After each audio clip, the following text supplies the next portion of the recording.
I think firstly that that everybody experiences fear, and that we all have fear that registers in the brain, in the amygdala, and that we have ways in which we can understand this fear and ways in which we can intervene when this fear occurs.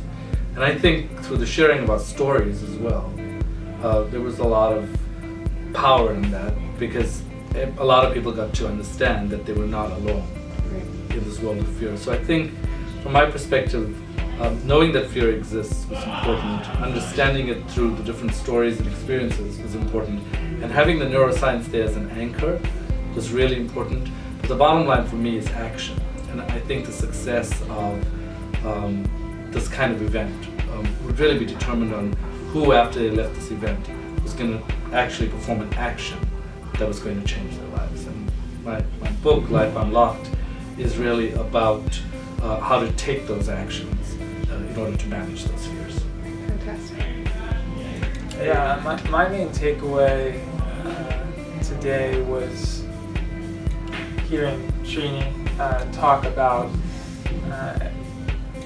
basically the fact that fear is going to be there. It's part of our lives, and that you're not going to suddenly make it go away and be fearless. And so to be able to work with fear and accept it and see its different facets and know when fear is useful and when we can harness it and make it valuable, and when it's rubbish, because there are so many paper tigers out there in this very complex world we're living in, and to be able to move forward and both appreciate life and be successful, it's being able to differentiate the real tigers from the paper tigers, and I think that's difficult, and it's in having these conversations that we're going to be able to succeed, because and having them regularly. And so I'm really excited that we're continuing this conversation, because this isn't an issue that's going to go away, or that's has a shelf life or is hip right now. This one's sticking around for it's not a while. trending. and it's so relevant to every single day that we're alive. We experience fear and we experience stress, and so I have lots of instincts about how to deal with fear, and it's hearing Srini talk about the neuroscience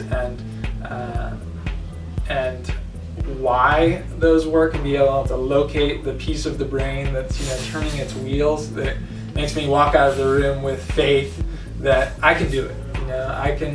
I can get through this next wall of fear and maybe even use it to my advantage.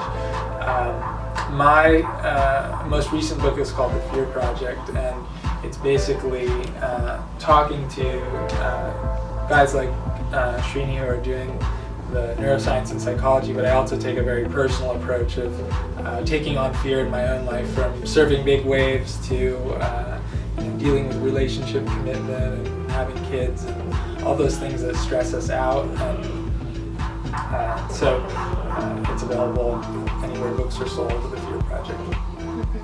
Two very different perspectives, but really just complementary. Complementary.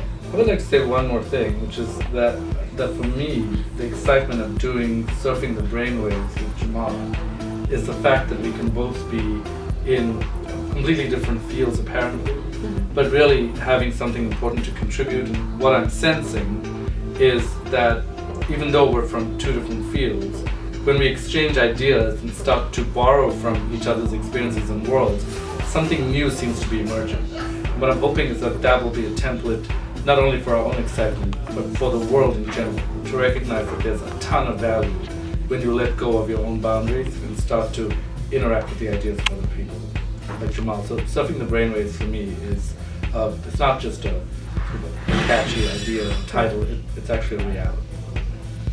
Yeah, and that is sort of what we're doing through every day, is surfing our brainwaves and getting better at doing that, and just getting more comfortable, in the crazy oceans of our brains is, I think, where the fun is. So yeah, I'm really grateful to 33 Voices and Mo for putting together the event. And yeah, I think this is one of